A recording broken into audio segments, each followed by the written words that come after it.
What would you do if the person who made your life a living hell suddenly needed your help to survive? I was 16 when Dad remarried. After Mom passed, he was a shell of himself, and I thought Laura might bring light back into our home. I was wrong. She moved in with her sharp smiles and sharper words, and for years, she chipped away at me.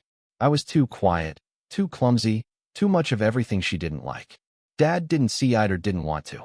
I learned to shrink, to tiptoe around her temper, to swallow the hurt when she'd sneer, "You're nothing like your mother." By 18, I was counting the days until I could leave. Laura's cruelty wasn't loud. It was calculated. She'd forget to make me dinner, lock me out during rainstorms, or mock my dreams of college in front of Dad, who'd just sigh and change the subject. Once, she threw out Mom's old recipe book, the one I'd read like a sacred text to feel close to her. Trash, she called it, smirking as I dug through the garbage to save it. I hated her, but I hated myself more for staying silent. I told myself I was protecting Dad, keeping the peace, but really, I was scared of losing him too. By 22, I'd built a life away from them.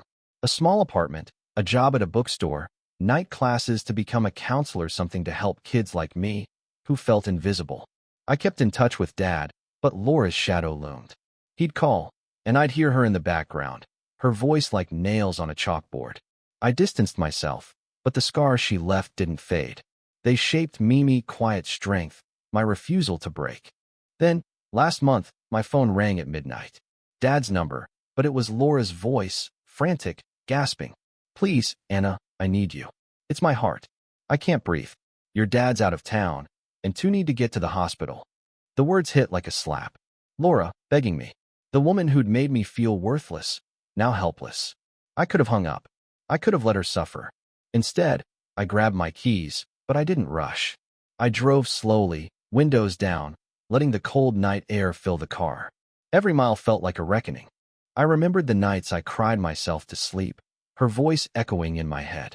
I thought of the time she accidentally spilled wine on my college application essay, laughing as I scrambled to rewrite it. I thought of Dad's silence, his absence, even when he was right there. The hospital was 20 minutes away, but I took 30. I stopped at a gas station, bought a coffee, and sipped it in the parking lot, staring at the stars. Was I cruel? Maybe. But it felt like justice, too.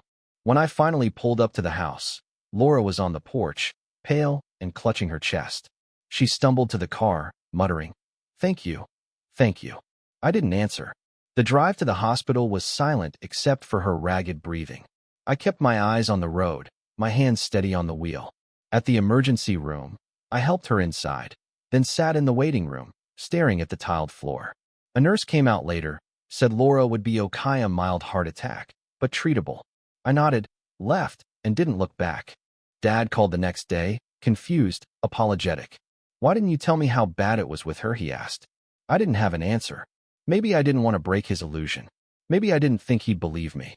But something shifted that night. I realized I didn't need his validation or Laura's remorse. I'd spent years carrying their weight, but I was done. I saw Laura again at Dad's birthday a week later. She looked smaller, frilier, but her eyes still had that edge. She thanked me, voice tight, like it cost her something. I just nodded. I didn't forgive her, but I didn't need to. Forgiveness doesn't erase pain, it just lets you live with it. I'd already started doing that. Driving home that night, I felt lighter. The stars were brighter, the air clearer. I thought of Mom, of the recipe book I still kept, its pages worn but whole. I thought of the kids I'd counsel one day, how I'd tell them they were enough, no matter what anyone said. Laura's cruelty shaped me, but it didn't define me. I'd taken my time getting her to the hospital, and maybe that was wrong. But it was also the moment I reclaimed myself, the girl who'd been silent too long, who'd learned to stand tall anyway.